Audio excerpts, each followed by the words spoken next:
अज़रा ने जो सायरा और रिज़वाना के खिलाफ चाल चलने की कोशिश की थी, अज़रा उसी चाल में उल्टी मात खा गई। एक तो उसकी चाल भी कामयाब ना हुई, दूसरा उसके कंगन भी उसके हाथों से चले गए।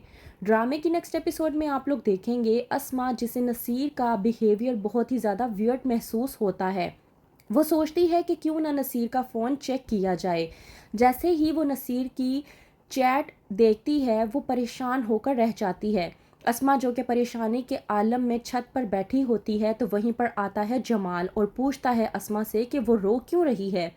अस्मा बिला झिझक जमाल से कह उठती है कि नसीर का माजी आज भी नसीर के साथ ही है।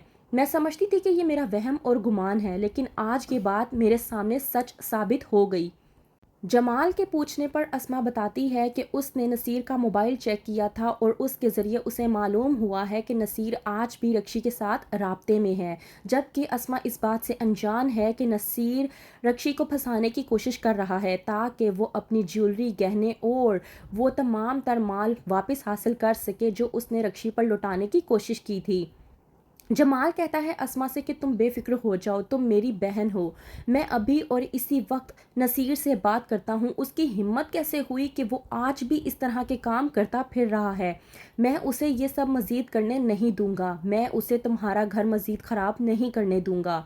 मैं अभी जाकर उसकी खबर लेता हूँ।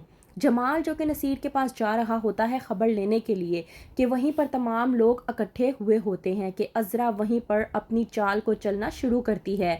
अज़रा सोचती है कि सफ़िया ने अपना काम बखूबी कर दिया, लेकिन अज़रा इस बात से अनजान कि सफ़िया पहले ही रिजवाना के हाथों पकड़ी गई थी। अज़रा आती है और सबके सामने आकर शोर मचाती है कि मेरे गहने मेरे कमरे में नहीं हैं, मेरे गहने लगता है चोरी हो गए हैं। जमाल जो कि अज़रा से पूछता है कि ऐसा कैसे हो सकता है। इस बात का फ़ायदा उठाते हुए अज़रा कहती है कि मानो ना मानो ये तुम्हारी फुप्पो या इसकी बेटी का काम है। हमारे घर में कोई भी ऐसा फ़र्द नहीं है सिवाय इनके अलावा जो इस घर के फ़र्द ही नहीं हैं। इस बात पर जमाल अज़रा पर गुस्सा होता है और कहता है कि तुम्हारे गहने इधर से उधर गुम हुए हैं, इसका मतलब ये हरगिज़ नहीं है कि तुम इन पर चोरी का इल्ज़ाम लगाती फिरो। अज़रा जो कि जमाल से कहती है कि आपको तो मेरी बात पर कभी यकीन हुआ ही नहीं। आपको अगर मेरी बात पर यकीन करना है तो आप फ़र्द से ही मालूम कर लें कि इन्होंने मुझे किस तरह से धमकी दी थी कि ये मुझे नुकसान पहुंचाने की कोशिश करेंगी। फ़र्द जो कि अज़रा की बात की हामी भरती है और जमाल ये बात सुनने के बाद परेशान हो जाता है।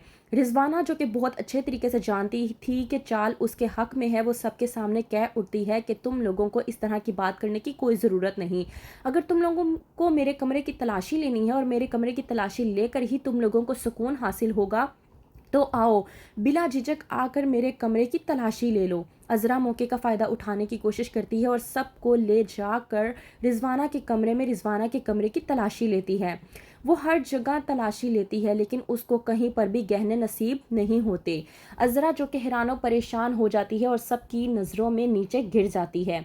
रिजवाना जो कि बड़ी ही आराम से बैठकर हंस रही होती है, तो वहीं पर सायरा के पूछने पर रिजवाना बताती है कि ये अज़रा की चाल थी हम लोगों को फंसाने की, हम लोगों को चोर साबित करने की और इस घर से बाहर निकलवाने की।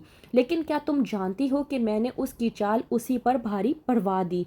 उसकी चाल मैंने ऐसी उल्टी करवाई कि उसकी चाल में उसको कुछ हासिल वसूल भी नहीं हुआ और उसके गहने भी उसके हाथों से चले गए और उसके ये कंगन अब मेरे पास हैं। वो किसी भी मुंह से ये नहीं कह सकती कि उसके गहने या उसके कंगन मेरे पास हैं। सायरा जो कि अपनी माँ को दाद देती है। तो क्या करेगी रिजवाना, मजीद जानने के लिए देखते रहिए बेबी बाजी की बहुएं।